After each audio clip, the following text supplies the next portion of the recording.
Assalamualaikum warahmatullahi wabarakatuh. Bismillah, alhamdulillah, wala haula wala quwata illa billah. Sahabat inspirasi dimanapun Anda berada, berjumpa kembali dengan saya Hartati dalam podcast KUA Ngampilan. Tumbuh inspirasi selalu menginspirasi. Di episode kali ini kita akan mengangkat tema tentang early warning system bersama narasumber kita Bapak Dr. Reza Bahtiar MHum. Beliau adalah penyuluh di KUA Kementerian Ngampilan sekaligus sebagai aktor resolusi konflik daerah istimewa Yogyakarta. Kita sapa terlebih dahulu beliau. Assalamualaikum Pak Reza. Waalaikumsalam warahmatullahi. Gimana kabarnya hari ini Pak, sehat? Alhamdulillah Bu Tati. Bagaimana Bu Tati? Alhamdulillah sehat juga. Sahabat inspirasi dimanapun Anda berada, bahwa Kementerian Agama memiliki salah satu program yaitu early warning system, yang mana kita early warning system itu masih sedikit agak awam ya Pak.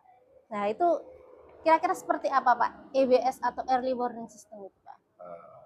Ya, terima kasih ya pertanyaan dari Bu Tati. Bismillahirrahmanirrahim.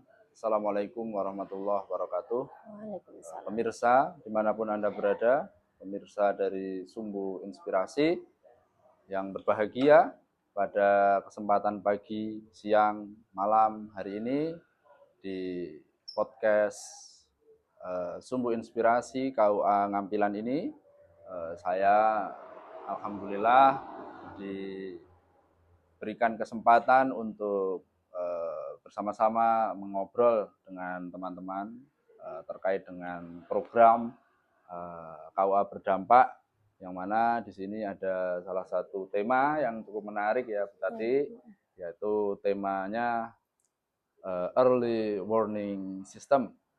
Tema ini sebenarnya kalau dibilang berat ya memang berat, kalau dibilang enteng sambil lalu juga enteng, tapi kita bisa melihat dulu lebih dalam ya terkait dengan early warning system. Jadi early warning system ini sebenarnya EWS atau deteksi dini. Dari bahasanya itu ada dua ya. Deteksi dini konflik itu bahasa yang biasa disampaikan di Kementerian Agama. Kemudian ada EWS, Early Warning System, sistem deteksi dini tentang kebahayaan, atau dalam artian pemberitahuan atau deteksi terkait dengan apa-apa yang nanti sifatnya berbahaya. Jadi bisa dikatakan early warning system atau deteksi dini ini dulu saya mungkin sekitar tahun 2015 itu pernah sedikit banyak membaca ya terkait dengan early warning system. Tapi early warning system ini dulu diterapkannya tidak di ilmu sosial, apalagi di ilmu agama. Jadi dulu saya pernah diskusi dengan salah satu akademisi terkait dengan deteksi dini. Nah, deteksi dini ini dulu diterapkan di ilmu eksak. Dulu itu ada, kalau kita pernah di Jogja itu kan ada gempa tahun 2006. Kemudian di Aceh itu ada tsunami tahun 2002 ya. Nah, itu menghendaki daripada dinas terkait atau kementerian terkait atau badan terkait seperti BMKG untuk membuat sebuah sistem. Bagaimana kira-kira kita sebagai masyarakat itu bisa tahu kalau alam ini sedang tidak baik-baik saja.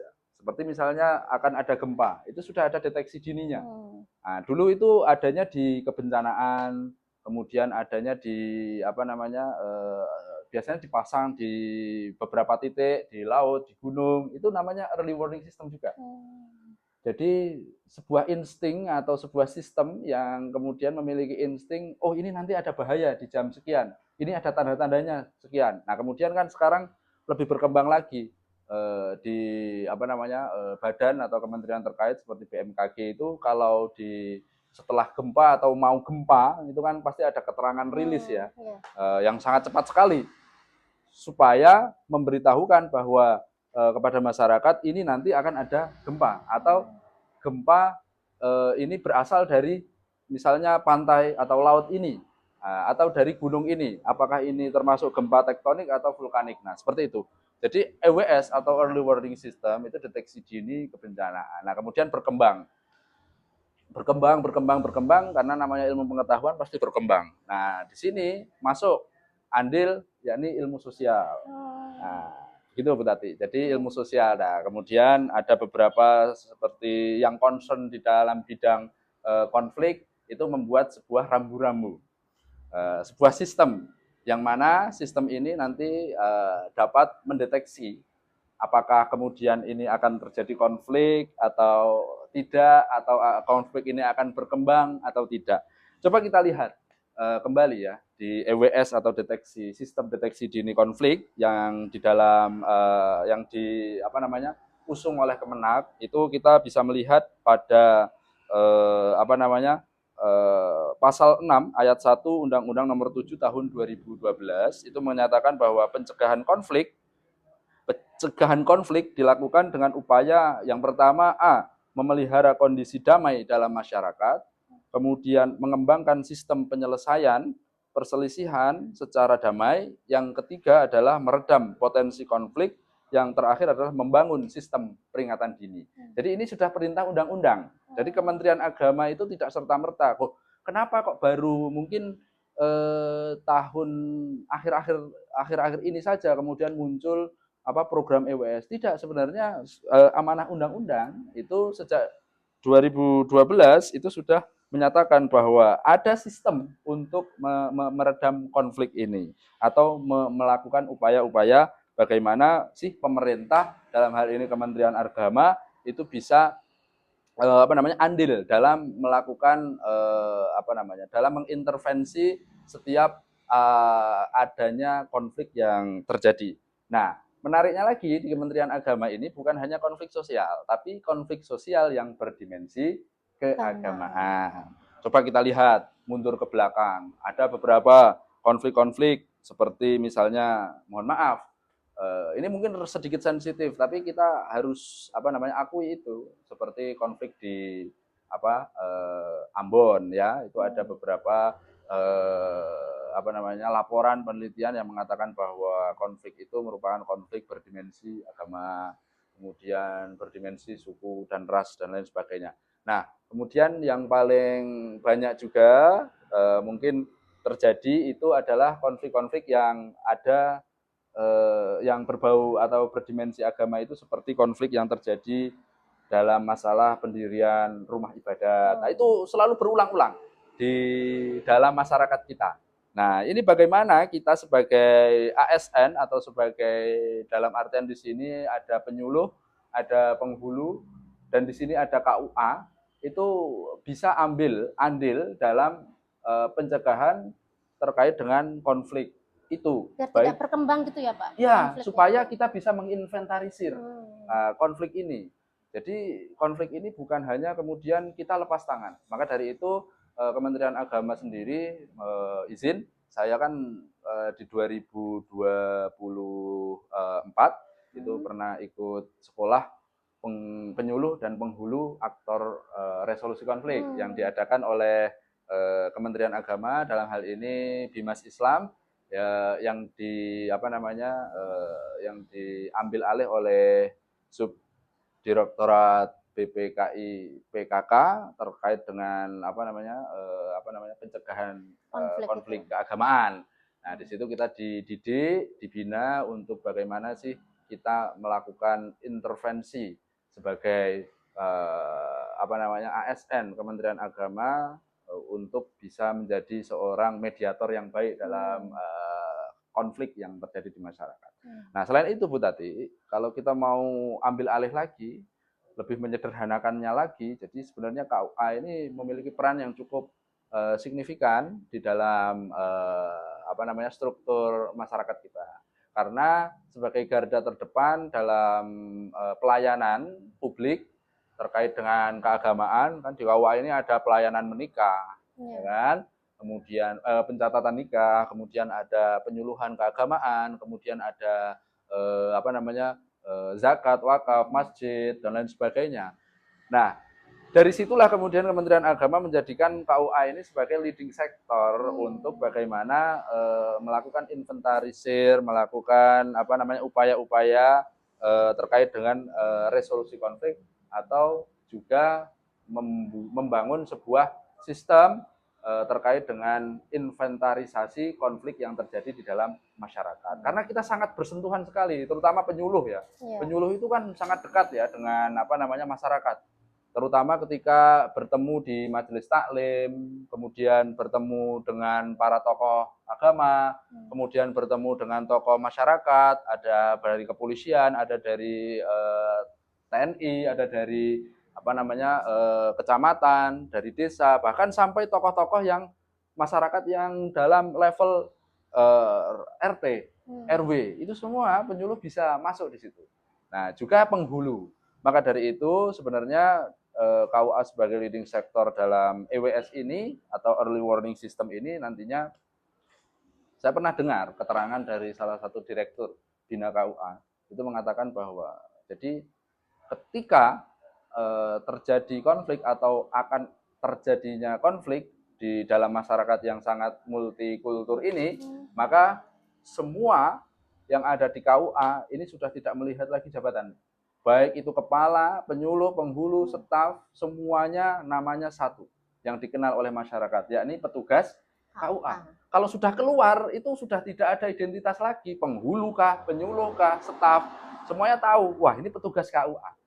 Nah, jadi mumpuni ya Pak Reza ya. Maksud saya begini, jadi sebagai orang KUA atau petugas KUA yang dikenal masyarakat, karena masyarakat ini jarang tahu ini penyuluh, ini penghulu, taunya dia petugas KUA yang ngajar di majelis taklim, taunya dia petugas KUA yang khusus mencatatkan nikah. Jadi sudah melebur itu semua, sudah melebur, tidak ada lagi. Nah, dari sini kemudian kita sebagai petugas KUA yang dikenal oleh masyarakat itu diharapkan untuk bisa menjadi salah satu mediator ketika terjadinya konflik. Dan juga kita kalau melihat dari beberapa hal terkait dengan konflik itu sendiri, Bu Tati, itu kan banyak ya. Karena masyarakat kita ini kan memiliki karakter yang sangat kohesional atau memiliki kohesi sosial yang sangat kuat. Perekatan-perekatan sosial masyarakatnya itu kuat sekali. Sehingga dibutuhkan sosok atau orang-orang yang memiliki kelebihan dalam hal ini petugas KUA untuk kemudian masuk ke dalam relung-relung hati di dalam masyarakat, terkhusus di bagian sosial kemasyarakatan. Nah, EWS ini sebenarnya sederhana saja, tidak rumit. Jadi bagaimana kita itu menginventarisir setiap apa yang ada di dalam masyarakat kita. Misalnya menginventarisir jumlah penduduk. Ada yang Muslim sekian, Katolik sekian, Kristen sekian, kemudian Buddha sekian, Hindu sekian. Nah, ini bagaimana cara mendapatkan ini? Kita bisa bekerja sama ya, linsek, lintas sektoral, mungkin dengan kelurahan, dengan kecamatan, dengan dukcapil dan lain sebagainya. Nah, ini untuk apa kita punya data ini di sebuah wilayah, misalnya katakanlah Ngampilan, kita harus punya data ini untuk apa? Untuk apa? Untuk bagaimana nanti kita memetakan. Oh, ternyata di wilayah misalnya Noto Prajan ini Muslimnya sekian persen, non-Muslimnya sekian persen, Katoliknya sekian persen. Nah, kita bisa memetakan. Dari data itu kita nanti bisa melihat, oh, potensi konflik itu nanti akan ada konflik yang berdimensi keagamaan yang demikian misalnya. Atau kita bisa melihat juga dari jumlahnya masjid. Nah, misalnya masjid di Noto Prajan dan di Ngampilan itu masih banyak Ngampilan misalnya. Nah, nanti berarti semakin banyak masjid berarti semakin akan banyak yang namanya timbul konflik kan, pasti. Nah, kita harus melihat terus dari sisi aliran keagamaan, madhab, kita harus bisa melihat di situ, masuk di situ. Terus ada lagi seperti misalnya rumah ibadat yang dari agama lain. Sekian persen dengan sekian persen, kita bisa melihat. Mengelola itu menjadi sebuah inventarisasi daripada KUA itu sendiri. Jadi supaya kita itu andil. Karena selama ini EWS atau Early Warning System atau namanya kalau sudah masuk ke dalam konflik, itu pertama kali yang tahu konflik itu siapa? Masyarakat. Yang menangani konflik pertama kali siapa? Biasanya? Ya, polisi? Ya, pihak tertentu Pak. Mungkin perangkat desa. Ya, perangkat desa, terus RT RW, polisi, ya. Tentara. KUA di mana? Nah, di situ makanya kemudian ada early warning system yang dibangun. Sistem ini untuk bagaimana KUA ini juga andil, karena kita juga sangat beriringan dengan masyarakat. Kita itu tidak jauh dengan masyarakat. Maka dari itu, apalagi konflik keagamaan. Kok ada konflik keagamaan di daerah tertentu, di wilayah tertentu, misalnya di Ngampilan, kok KUA tidak ada di situ? Maka ini setengah gagal ini. Dipertanyakan apakah itu. Kemudian KUA ini punya andil enggak nih di masyarakat? Kok sampai ada konflik seperti itu? Nah, pernah kita di KUA Ngampilan ini juga melakukan pendampingan ya terkait dengan potensi konflik.